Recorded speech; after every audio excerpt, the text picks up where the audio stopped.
فمن دليلك نبعتكم تواردكن سلامتأخن حزب تግራይ تأكل تواردا زلخن اتي مسارتاوي بيزكس بحال نجر بزيدي عدة الفر زلا زبلي تقارن احنا تسجيرنا كنا كل جزء تفكيروا فترت التجرينيا فترت لسانكم يا نحنا كم او ايكونن نبلكا مون ابوتا خير كاسمر قطم كاتبل فطري حسب العسل زعبوك انا قربتي مغط قبل ليش خول عكمر فتول ارينا نفلت نبر ده حمسين قدرتنا حزبي اريترا حزباو جنبار زبال دك حزبي اريترا نابيتي مخا 4 كيلو دي مخا برخا وصيو كرتت زبل زنبر برخاتات سحل تقلاسيخا اندحر دع عقم نيرو انت خوينو حليف خوينو اتي خيل ليريو نحونت ناي موسبو ناي تحلو ناي چيقا ناي حلبت ناي قنو تحلو حروج غلغللك هتغلصو ازي سيمبل كمزي تمهاركا نبهل زلك ردد ان رديتن دش لي مخاني زر مالتي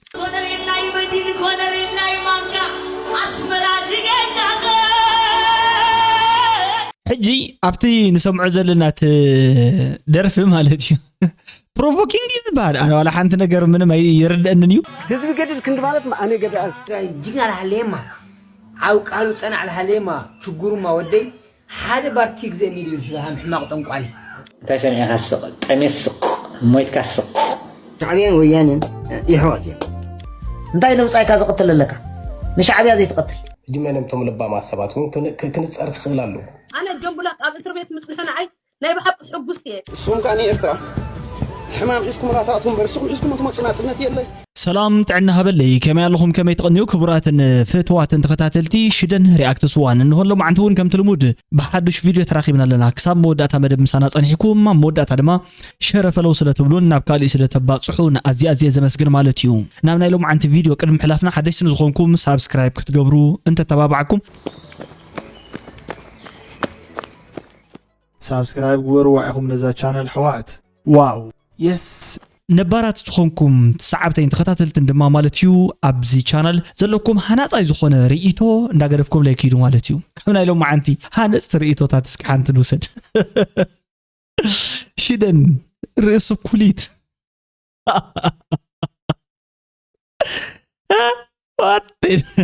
بتعامل اذا ساق سلازي نابنا لو معنت فيديو خنسغرينا نابنا لو معنت فيديو زلو غداي بحاونا بركتينا خنجمر نسمع يمو رياكت نغبرينا الناس فمن دليلك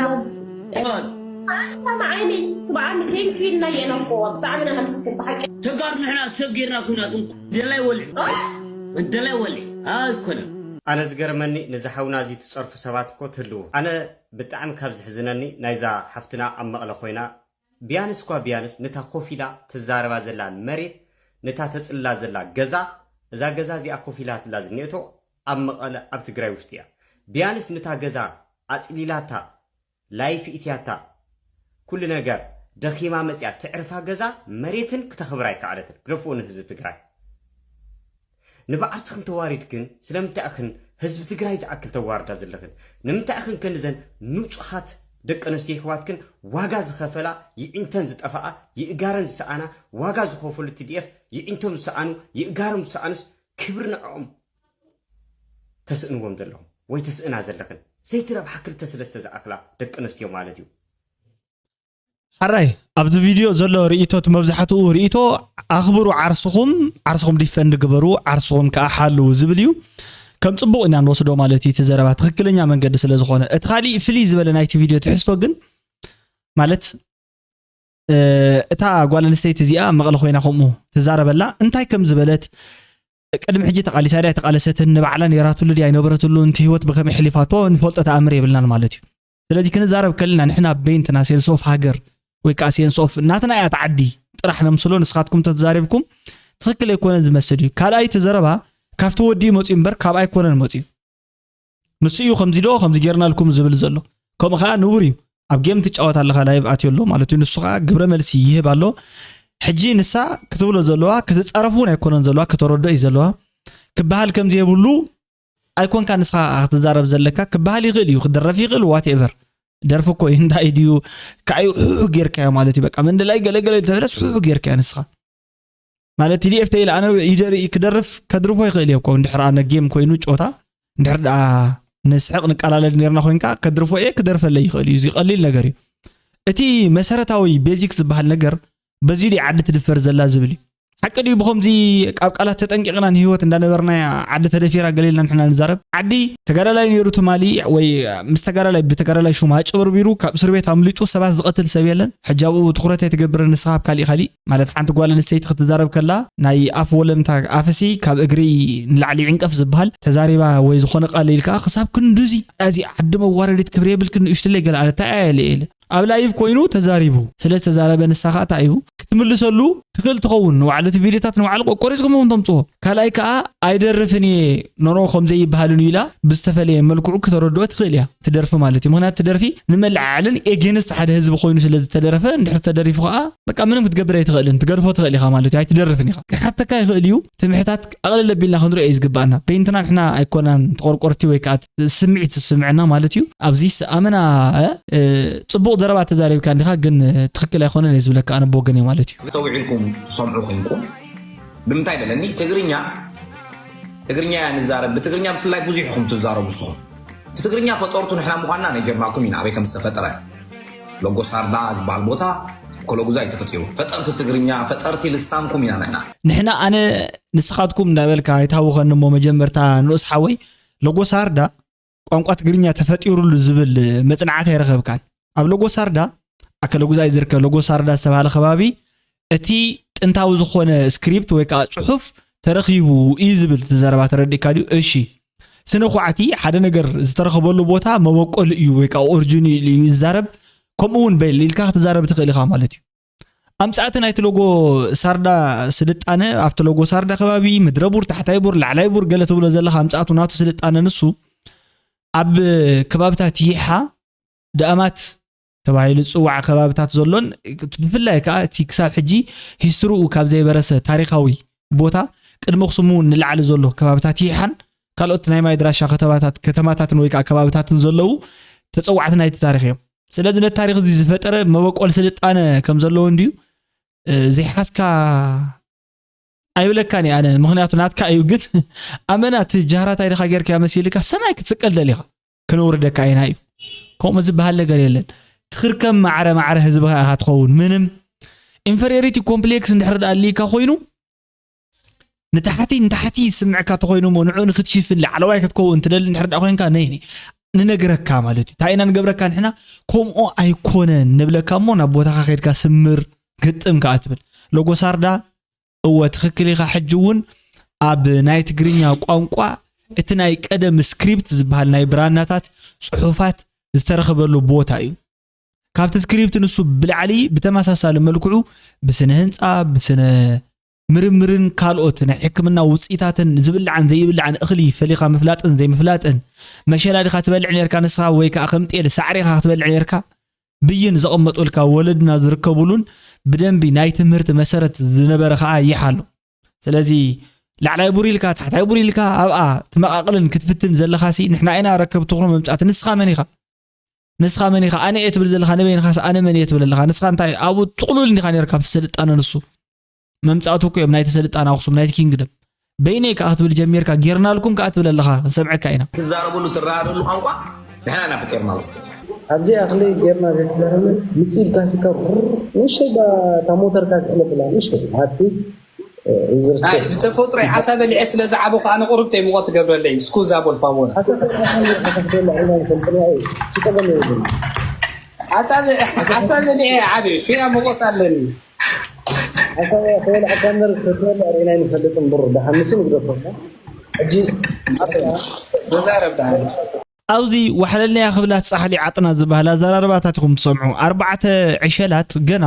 ዕድመ ህፃንነቶም ዘይወድኡ ተበልናዮም ምግናነ ይኸውንን 4 ዕሸላት ሲ ኣብ ቲክቶክ ኣትዮም ዘጉዕዋ ይፈልጡን እዮም ይግበር ያሎ ኢሎም ወሲዶም ካብ ኣፍካድረታት ቆሊዎም ዝዝረቡ ቃላት ንምዝራብ ከም መጽሓፍ ቅዱስ ካናዓቶም ደጋጊሞም ብምልምማድ ዝዛረቡ መናእሰያት ኣነ ብዙሕ ናይ ንቕሓት ተምሳሌት ኢላ ይጽውዑምኒ ክሳብ ሕጂ ከም ይብለኩም ብወገን ትግራይ ይኹም ብወገን ኤርትራ ኣነ ንቑሕ ሰብ ኢለ ዝገልጹ ሓደ ሰብ የንብብ ካብቲ ዘንበቦ ሓሳባት ይጸምቕ ናይ ባዕሉ ዝኾነ ኣላሊስን ትንተናን ይሰርሕ መመሊሱ ከዓ ናብ ዕዳጋ የውርዶ ኣብ ዕዳጋ ዘሎ ሰብ ንዕ ይወስዶ ከምዚ ዝበሉ ከም በዓል ዳን ወዲ መምህር ከም በዓል ኤሪ ኢንቨስትመንት ከም ዝኣመሰሉ መናእሰያት ኣለውና ማለት እዩ ስለዚ ብሱላትን ፈላጣትን መናእሰያት ኣለዉ ኩሉ ግዜ ጽቡቕ ኣብ ግጥሚ ይኹን ኣብ ዜማ ይኹን ኣብ ሕድሕድ ዓውዳዊ ስራሕቶም ኣብቲ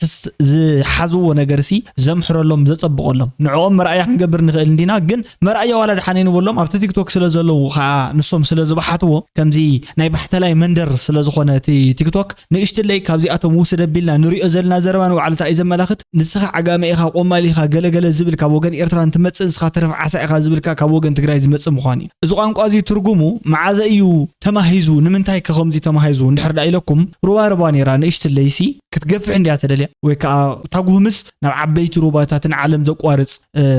ወሓዚ ሩባን ክትቅየር ተደልያ ማለት እዩ እቱ ሕዚ ከዓ ናይ ታሪኽ ናይ ፍልጠት ናይ ባህላ ናይ ምሳሌ መርኣያ ኣብነት ሞዴል ምዃን ኣይኮነን ናይ ጥፍኣትን ናይ ድንቁርናን ሩባ ኮይኑስ ክውሕጅ ምእንታን ካብ ሰብ ናብ ሰብ እዮም ዝሰርሑ ማለት እዚ ኮይኖም ዝዛረብዎ ዘለዉ ተናኾይዎ ዘለዉ ቃላት እዩ ነቶም ደቅና ክተርፍ እዚ ዓሻኻ ኣንበይኑ ግን ጽለቢልና ክንርኢና ማለት እዩ ኮንሱ ታሪክ አይብሎም እንድብል ተሰኪሚ እቲካ ናብ እቲካ ናብ ኤርትራ እቲካ ናብ ኢትዮጵያ እቲካ ስኻ ግን ሰባር ጻሕሉ ከምዚ ነቲ ዝደገፈካ ስማዕ ኢሳያስ አፈወርቂ ወይ ህግደፍ ዝበሃሉ ስርዓት ኣብ 93 ዝመፁ ይኮኑ ንዓኻ እትዮምኻ ህዝቢ ኤርትራ ህዝባዊ ግንባር ዝበሃል ደቂ ህዝቢ ኤርትራ ናብ እትዮምኻ 4 ኪሎ እትዮምኻ ንሓሶት ብሓሶት ክትምልሱ ሓደ ግዜ ብዙሕ መርትዖ የብሉ ዳ ኮይንና እምበር ምኽንያቱ ኣመኒ እዩ ዘሎ ተሓቂ ዝብል ከከምንናቱ ሓቂ መሲሉ ዝስምዕ እዩ 15 ዓመት ቅድሚቶም ትብሎም ዘለኻ ተቃለስናትና በረኻ ወፂኡ ከርተት ዝብል ዝነበረ ኣብ በረኻታት ሰሓል ተቃላሲኻ እንድሕር ዳ ዓቕሚ ነይርዎ እንተኮይኑ ሓሊፉ ኮይዱ ከኣት ይኽእል ነይሩ እዩ ስለዚ ሓጋዚ ይጽበ ነይሩ ወዘይ ትብል ሓጋዚ ይጽበ ነይሩ ስድሕራይ ከዓ ተሓጊዙ ንሱውን ሓጊዙ ነቲ ጥቕሙ ናብዚ መፅኡ ማለት እዩ ምንም ተፈለየ ነገር የብሉ ናይ ረኣናን ተፈለየ ነገር ሳይረኣናን ካብ ሕሶት ወፃኢ ካልኣይ ከዓ ሞሳ ምስግና በልዓ ጻሕሉ ኢልካ ተባሂልካ ትዝረብ ዘለኻ ንስኻ ታይልካ ዲኻ ትዛረብ መሲልካ ንስኻ ንባዕልኻ እኮ እዩ ታይልካ ተዛሪብካ ተቐቢሎምኒ ወታደራት ተኾይኖም ግንባርካ ዘይወቑኻ ነይሮም ሓሽዑ ተቐቢሎምካ ምሽ ተቐቢሎም ናብ ደባጉና ሓሊፎምኒ ኣብ ደባጉና ግን ኣነ ቤተሰበይ ዝልእኹለይ ዝነበርኩ ቁርሺ ክበልዕ ናብ ኣዲስ ኣበባ ይኸይደ ኢልካ ተወርጅካን ተተርጅካን ኢኻ ትዛረብ ኮሚልካ ኢኻ ትገልጽ ማለት እዩ ንስኻ ቤተሰብካ ነይሮምካ ወፃኢ ወይ ከዓ ሓደ ስናዕ 100-200 ዶላራት ይልእኹልካ ስለ ዝነበሩ ምናልባት ዓቕሚ ክህልዎም ይኽእል ቶም ናትካ ስድራ ንስኻውን ዓቕሚ ነይርካ ክኸውን ይኽእል ብሚልዮናት ዝቑፀር ዓቕሚ ዘይብሉ ዝነበረ ሰብ ግን ማዕረ መሰጡ እንዳተፀረፈ በመንነቱ ሓደ ግዜ ሰኺሩ ኣብ ማእኸል ካምፕ ኮይኑ ወይ ከዓ ኣብ ከተማ ኣቲኑ ባዕሉ እንዳፀረፎ ትዕግስቲ ገይሩ ትሕትና ገይሩ ልቡና ኣጥርዩ ዝነብር ህዝቢ ነይሩ እዩ ስለዚ በልዓ ጻሕሉ ትበሃል ንስኻ ኢኻ ምኽንያቱ ብሰላም ሕሊፉካ መማረፅ ስለ ዝነበረካ ናብ ማእኸል ዓዲ ኣቲኻ እቲ ማእኸል ዓዲ እውን ማእኸል ዓዲ ይነበረን ነቲ ናትካ መሰል ብቋንቋኻ ተዛሪብካ ንባዕሉ ሸናዕ ዒለ ነይረሉ ኢኻ ትብል ንባዕሉ ዝገበረ ተቃላሳዮ ማለት እዩ ነዚ ከዲዕኻ ኢኻ ስለዚ ከዲዕኻ ተብቅዕ ከለኻ እንታይ ትብለና ኣለኻ ንዓኻ ጻሕሊ ኣይሰበርኩኒ ኢልካ ኢኻ ትምልሰልና ዘለኻ ማለት እዩ ንስኻ እንታይ ኢኻ ትበሃል ሕጂ ሰባር ጻሕሊ ናይ ሕውነት ናይ መውስቦ ናይ ጥሕሎ ናይ ጭቃ ናይ ሕልበት ናይ ኩሎም ጭኹም ኣብ ፖለቲካ መራሕትኩም ከይተረፉ ይዛረብሉ እዚ ክንዚ ዓይነት ናይ ፖለቲካ ዲስከሽን ጌርካ ኣብ ማሕበራዊ ሚድያ ኣብ ባይታ ዘይወረደ ካላሽን ዘይዓጠቐ ወላ ሓንቲ ውፅኢት ከምፅእ ዘይኽእል ፖለቲካዊ ክስታይ ዘይብሉስ ኣያድረስ ኣብዚኣ እናርአኽዎ ሰንካት ጣይታ ስንክት ዝነበረ ኣካል መራሒ ቦጠለን እየን ነይረን ዝብል ዝነበረ ኣካልስ ንሕወሓት ክተናሹ ንትዲኤፍ ክተናሹ ኣብ ዝኸፍል ብጣዕሚ ዝሕፍር በቃ ኣነስ በቃ ብጣዕሚ ተሸሚመ በቃ ብጣዕሚ ንሓፍር ኣለና በቃ ብልቢ ሕጂ ጆን ጻፀ ዝተዛረበ ዘረባ ይገርመኩም እንዶ ብጣዕሚ ዝገርም ትዝገርም ክፋሉ ከዓ እንታይ መሲልኩም ንባህሊ ወይ ከዓ ንርክብ ባህልታት ክልተ ህዝብታት ብኸመይ ዝገልጾ መሲልኩም ሕሩጭ ጥጥቆቆሎ ከም እንዳበለ ዝገልጾ ከምዘይ ተማሃረ ይዝርደካ በቃ ጆን ጻፀ ወላ ሓንቲ ነገር ይርደን ኣነ ካብ ጆን ጻፀ ዝርደን ነገር የለን ኣይተማሃረን ምንም ግደፍዎ በቃ ማሕርጉ ሕጂ ክትሰምዕዎ እንድሕር ደሊኹም ድሌትኩም መሪፅኩም ሰብ ክትሰምዑ ትኽእሉ ኢኹም ኣይትሰምዕዎ ይብለኩም ግን ናይ ምሁር ዘረባ ስምዑ በቃ ዝተማሃረ ሰብ ስምዑ ባህሊ ማለት ካብ ድጉሪ ይጅምር ኢለኩም ካብ ተሓራርሳ ይጅምር ድጉሪ ይንዓቅን ንሕና ይንዕቅን ባህሊ ዝፈልጥ ሰብ ዝኾነ ትኹን ነገርሲ ኣሽምባያዶ ድጉሪ ናይ ወለድኻ ኣሽምባያዶ ብጥሕሎ ተራኸብ ኣሽምባያዶ ብቁናኖ ተራኸብሲ ቅድሚ ሚልዮን ዓመታት ያተኸዓይቱ ዝወፀ ዓጽሚ ብሓጎታትና እዚ ዝመስል ነይሩ ኢሎምሲ ንሕናስ ሂዩማን ክራድል ኣባና ዝበቆለሉ ኦሪጂን ኦፍ ሂዩማን ቢንግ ኢና ኢልናስ ንኽንፅውዕ ንፅዕር ኣለና ብኣርኪኦሎጂ ማለት ካብ ዓፅሚ እዩ ካብ ዓፅሚ ከዓ ቁኖ እዩ ዝበልፅ ህሉ ምስክር ስለ ዝኾነ ማለት እዩ ካብ ቁኖ ከዓ ይብላዕ ይስተን ድዩ ንኽትሪኦ ይንበር ፅቡቕ ነታ ቆናኒት እኳ ምግቢ እዩ ካብ ቁኖ ከዓ ኣሰራርሓ ጥሕሎ ይበልፅ ሕልበት ይበልፅ ጮማ ታዲኣ ትኾነ ኣለኻ ከምዚ ኢሉ ግን ዝገልፆ ነቲ ባህል ከቋናፅዎ እንተሎ እንታይ ዲ ዝገብሩ መሲሉኩም ጆን ፃፀ ከምኡ በቃ ብሕልበት ብቁናኖ ብገለ ብከረድና ብመሻሽጣ ፀጉሪ ከምዚ ዝበሃል ሕውነት ኣይምስረትን ይብለኒ ወደንቆሮ ዘይትፈልጥ እንድሕር ዳ ኮንካ ብዛዕባ ትንተና ባህሊ ኺድ ግደፎ ትንተና ማለት ኣነባብራ ደቂ ሰባት ማለት እዩ ባህሊ ማለት ኣነባብራ ደቂ ሰባት ምስ ሰባት ሓቢርካ ምንባር ሓቢርካ ናታ ንሶም ዝገብርዎ ሳይኮሎጂካል ሜክኣፕ ምርድዳእ ምስኣቶም ምስምዕማዕ ብሓሳብ ደረጃ ምስምማዕ ኣብ መላለኻ እምነት ኣብ መሰራርቲ ሓዳር ኣብ ፍትሕ ኣብ ቀብራ ሰብ ኣብ ውልደት ኣብ ምትእንጋድ ነገራት ኩሉ እዩ በቃ ባህሊ ዝበሃል እዚ ሓቢርካ ባህሊ ዝበሃል እዚ ዝየብሉ ማሕበረሰብ ከዓ ከም ማሕበረሰብ ኣይፅዋዕና ይቁፀር ምክንያቱ መለለይ መንነት የብሉን ባህሊ ማለት መፍለይ መንነት ማለት እዩ በቃ ተወዲኡ መን ምዃንካ ትፍለጥ ብምንታይ እዩ መታወቂያ ናይ ባህሊ የለን ወካ ናይ ሓደ ሕብረተሰብ ጠቕላሉ ሲ እዚኦም ሲ ነዚ ይመስሉ ኢሉ አይደንቲቲ ካርድ ዘለዎ ሰብ የለን ተረዲእካ ድዩ አይደንቲቲ ካርድ ናይ ውልቀ ሰብ ፎቶ ይዝሕዝ ካብ መሰረቱ ማለት እዩ እምበር ትግራሲ ነዚኣ ትመስል ዝብል አይዲ በወረቐት ኣይተርእየንን ኢኻ መፍለይ መንነት ማለት ናይ ሓደ ሰብ ናይ ሓደ ከባቢ ባህሉ እዩ ባህሊ ከዓ ክትንዕቕ ከምዚ ቁኖ ጥሕሎ ሕሩጭ ገለገለ ኢልካ ክትገልጾ እዚ ሲምፕል ከምዚ ተማሃርካ ንባህሊ ዘለካ ኣረዳድእን ርዲእትን ንሽለይ ምዃኑ እዩ ዘርኢ ማለት እዩ ካብዚ ዝብገሰ ኣነ ከምዚ ውሩድ ዝኾነ ተሓሳስባ ቀፅል ህዝቢ ኤርትራ ይሞተና ናበልካስ ውልቀ ሰብ ይንበረልና ህዝቢ ኤርትራ ጠሜስ ውልቀ ሰብ ይንበረልና እሱም ይሕዝባ እሱም ይፍሪቃ ኢስት ኣፍሪካ ምጌርዋ ኸዳ ህዝቢ ኸናቃተለ እንዳሞትካ መልሰይ እንዳሞተ ሓግደ የብላ ሃገር تكاسة حليب لا جلس والكسرة ينبرنا يس منيسو مرمر وصب بيكم بحبايو بحر سد حزبية ترام ترى يخسق تشان يخسق تمسق ما يتكسق كل غين كسوي هو تتزارب كوي صوت بالكوي يمكن كده جركا أزين وعلو مالتي أزين وعلو حد خفلنا يتبهلنا أيو حد خفلنا يتبهلنا أيو مالت عماتي فتحوا زي كون سب حق أملاخن حقي سنة لبنان زي خبر سب بحبرة سبنا يقلل يغدقت توديا بقى مالت سب يقول لك مش تاريخ الله زتفر على زام تتطلو نقصو دلفو قيلكم كابت زنتو حدثي أب وجن إرتراز زلو كابت زنتو تاريخ سيت حدا نعمات زي مقبالي بزحت تاريخات عدنا زلو تاريخات سي كعمس إيه نزبل سب وكا أنا سي فتحاول يكون ندحر أخذكم سي أجنس نايت هزبي إزغي زبالة سب كما يجرون كوفكم زبلبو أجرون إيدون أساسيرهم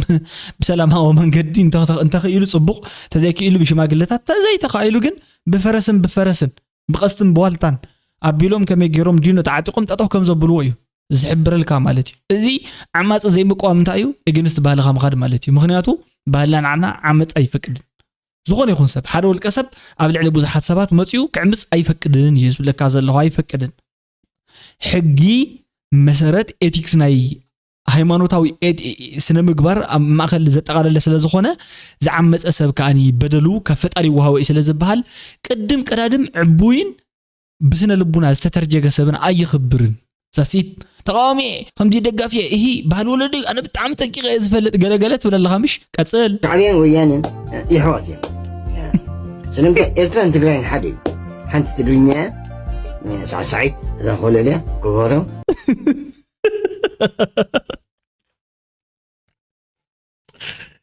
ሳዕሳዒት ወላ ዓንዲ እዛ ኮለለ ባባዮናስ ዝኾነ ፍሪ ዝበለ ፐርስፔክቲቭ ዘለዎ ሰብ ደገጢሙኩ ቢፈልጥ ከም ባባዮናስ ዝበለ ማለት ኣነ ኸም ይዝርዳኒ ባባዮናስ ጠመተ ዝኾነ ፍሪ ዝበለ ነገር በቃ ፍሪ ዝበለ ማለት ክፍለይሉ ዝገበሮ ወይ ከዓ ውፅውፅእ ዝበለ ካብ ሃገራት ነውሕ መሸላ ወይኑ ዑፍ ወይኑ ወንጩፍ ብዝበሃል መልክዑ ከምኡ ይኮነና ይዚ ፍሪ ዝበለ ኣብ ዘለዎ ማዕረ ምስ ሰብኢ ግን ኣብዙ ኣብኡ እንዳሃለወስ ከምዚ ብሓደ ዒልወታት ተሓዊሰን ተሓንቲ ዝኾነት ነገር ኣላ ከለርምሽ ከምኡ ዝገርም ሰብኣዩ ሳዕስዒቱ ሓደ እዩ ኮለል قال جينا تونشفو كما خير خوكم مبحبل الجوخة لا تمخا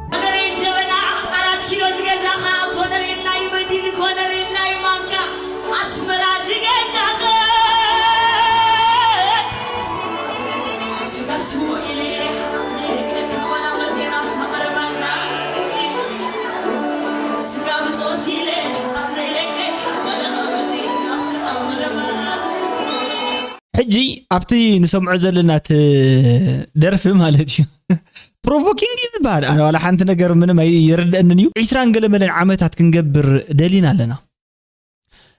أب 20 قل عامات تزحلف أوانات نايتوخسي سلد نبرت 3 عامات زي التاريخ زي أنت تزرب بتعمي زقرم نجر كوينا يسمع نديو كن متخوينات زنبره درفتات ذكروا نحن أخوينكم حزو بلو لقوق قدف وجلز بحال زي كله زغزغسيو مالتي نامنتا زغزغسو نزب تግራይ ኣብ ሸንዳ እንተይ ተረፈ ኣብ ሃይማኖታዊ በዓላቱን ኣብ ባህላዊ በዓላቱን እንተይ ተረፈ ናይ ገድልታት ደርፍ ጥራሕ ክብሕት ምግባር ካብ ምንታይ ሰበገሰ እተይልኩም ኤክሰሲቭ ናሽናሊዝም ይባሃል ኤክሰሲቭ ናሽናሊዝም ማለት እዩ ኣኽራርነት እዩ እዚ ኻና ምንታይ ዝብገስ ማለት እዩ ወርሞንገሪዝም ናብ ዝበሃል ነገር ይዝዓቢ ታይ ዝኸውን ንሱ ማለት እዩ كل ነገር بخويناتن بورو خويناتن يزفوتحو بطيت يزفوتحو بفاس غير يزفوتحو نابلكا تزارب مالتي خمزي نابلكا نتزاربكا تخيدمو سنس نايت تولد بمولو ابزي مسرت تزكبر بقى كمزي نحنا تبهل ولدي كمزي ينبرو نديلكم كابيد اينا وريشنايو زبل حجه انا بزح مصحف تخنب فتينسي عليتاونتن زرعونتن زرئن قلن زبحال مسو طرح استدرخه انا اوراجا خمدي ادو بوز تولد قل زبحال كاب اسرائيلاوያን زورسنا يبهاليو ولدنا خمدي يمزارو كاب اسرائيلاوያን زورسنا يبهاليو كمزي نحنا اخررتي نبرنا نساتهم يوم قدمسي ببغودوبو مالتي زي فلسطيماوي دوزي غزعنا تبهال قل زكوتا خوتو نيرم املاك انتي ترفسي كاب زخونه مروص عليت كمصيلهم صبوي زنور حزبتاتهم كم اكزامبل غيرنا هنوصلهم كلنا مالتي نحنا كباتهم زوسدنا يوم بزحات صبقات بهالتات አለው እንዲም ግን مستمصصاتا ቦት مستناي بولي كيدان امنه تقابلا مستناي دحركا اديس كيدان مقبلنا ገለ ተታحيزهم ዝመጹ بزحات ዘይንፈልጦም ባህልታት አለው بوغن ኤርትራ ካخ ነገረኩም ትርጅግና እንትዕቢትን ኩሉ ጣሊያና ወተሐሳስብ አይ ምንም ወላ ሓንተ ነገር ይብሉ ፓስታ መብላዕ ስልጣና መስይሉ ንዝራአዮ ባህል ወለድ ዝገደፈ ባህል ዲን ቁናነ ዲን ነውር ገይሩ ዝቆጽር ሕብረተሰብ እንድሕር አፍሪኩም تقاوموا سلازي اي وطن يزب زلخو انا الحر زي الناس نمن حد احنا منقست لنا خلونا من دحر كوين ماتو زጨፍጨፍنا منقست يركبنا ما حدرنا ولا يقتلنا انا زي حاسم منقست اندحر زي فطر او عدي ناتنا قالسي ناتنا موت ناتنا انت فايده انا كو عين سوريا اسمع بزلا كنت عندنا صريح ولا سلا هزب تግራይ يحسن سسمعلتي سلا ومبرم بقى عمت ملص سلا ومبر سلا انا انقد انا انقد نوعل هزب قدد كنت مالت ما انا قد هزب كنت مبال انا مبال كابزي زبقس هزب كنت تبل انا كنت نساتهم تبل انا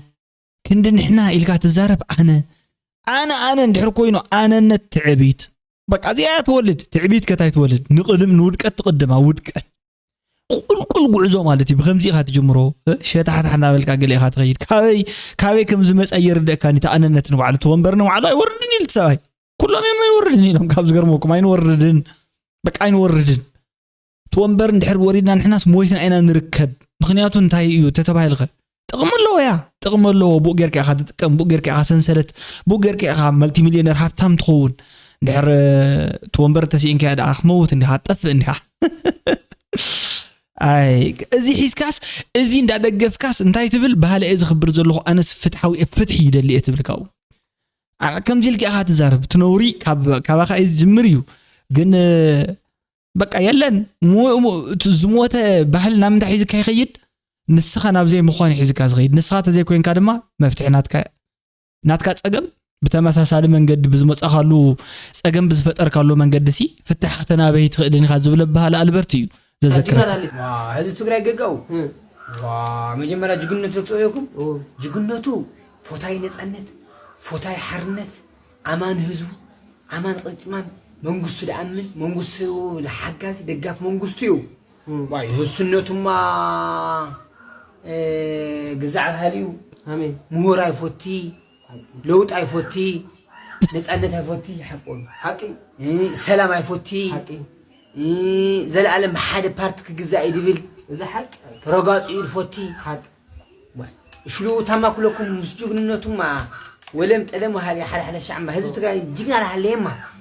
عاو قالوا سنة على هاليما شجروا ما ودي حد بارت كجزاء يدبل شو هم حماق تنقو عليه سيف زاربنا مالتي ترى تمنس حجي هاي تمنس حجي تايدي مقبار جميرو مسيلكم منقح نزيغا شكري يلا عند حنت كريديت نخلهم نتم تصبغ صراحه تسرح زلكم هيك انا تنقحوا تفتنوا زلكم ابانا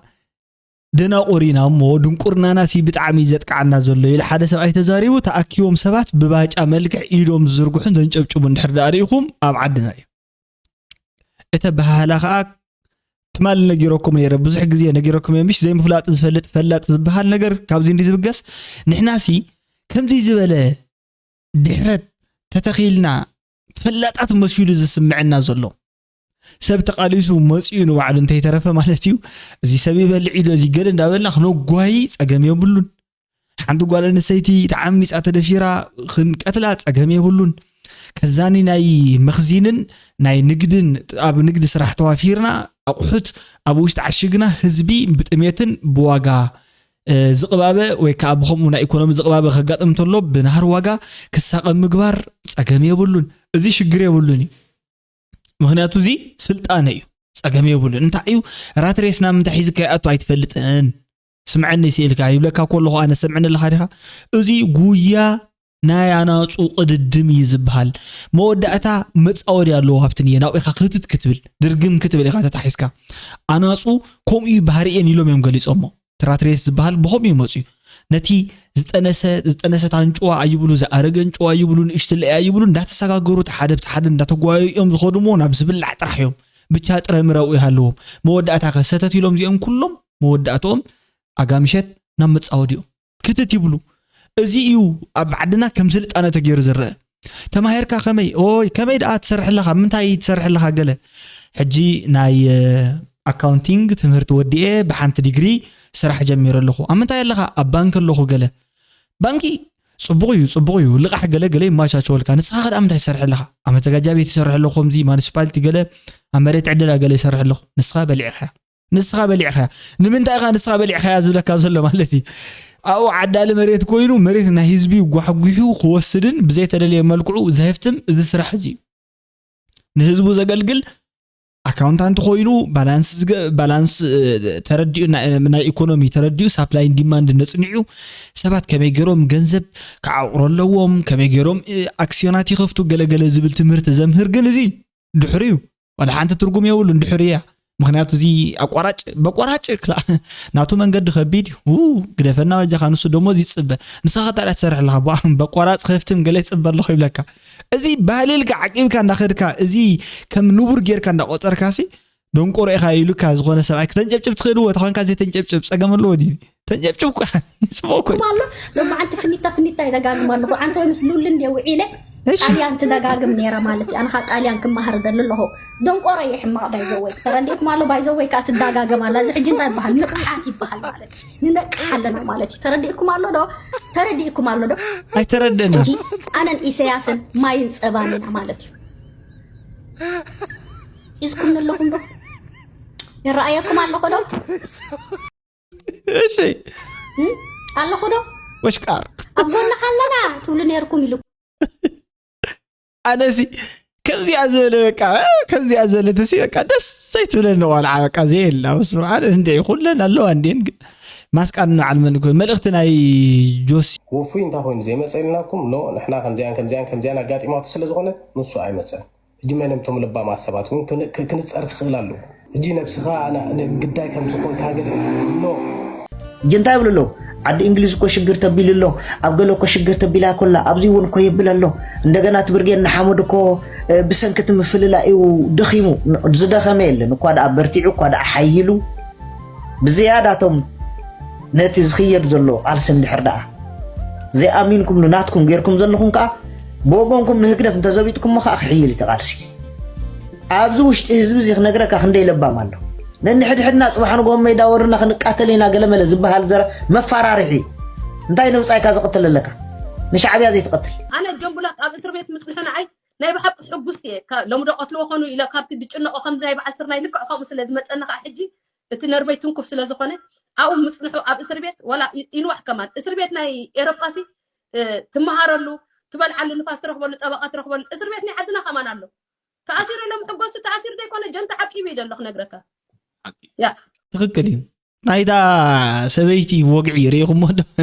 ንቕሓት ማለት በዚውን ክትሪኦ ኣለካ ሓደ ወገን ምእሳር ማለት ሕልናዊ መእሰርቲ እዩ ከቢድ ምእሳር ማለት ሓደ ሰብ እንድሕር ንነፃነት ዝቃለስ እንተነይሩ ጆን ብላክ ዳሞ ኣብ ደገን ዋዕሉ ናፈርሐት ከጓይዎ ቀትልዎ ገለ ኢሎም ዝሙነ ዝነበሩሲ ክንደይ ኮይ ዘሎ በቃ ታይል ለኸ ተዛሪቡ ማለት ጆን ብላክ ታይል ተዛሪቡ ኢሎም ከም ዝብሉ ብውልቀ ደረጃ ብውልቀ ሰብ ደረጃ ኮ ንዑ ተዛሪቡ ገለ ዘይኮን ይኽእል ግን በቃ እንድሕር ኣነ መንግስቲ ዝቃወም ኮይኑ መንግስቲ ዝበለፀ እንተ ዝሓየለን ስለ ዝኾነ ኣነ ጥቕሚ ስለ ዝረክብ ዘለኹ ኩላና ንጥቀመለና ኢሉ ንፋስ ገያ ተሸጠት ባርያስ ኩሉ ግዜ ንፋስ ገያ ፋሲካ ይመስላ ገለ ዝበሃል ከምኡ በቃ ምንም ትገብር ኣይትኽእልን ጽቡቕ እዩ ቀጽል ኩሉ ግዜ ንፋስ ገያ ኢሉ ዝሓስብ እኒሄያ ምክንያቱ ጥቕሚ ዝጥቀም ዘሎ ጸቢብ ንድሕር ኮንካ ዓሌታውን ንድሕር ኮንካ መስለ ኣበይ ተቐመጡ ራእይ ወቅቱ ዘለኹም ዓዲ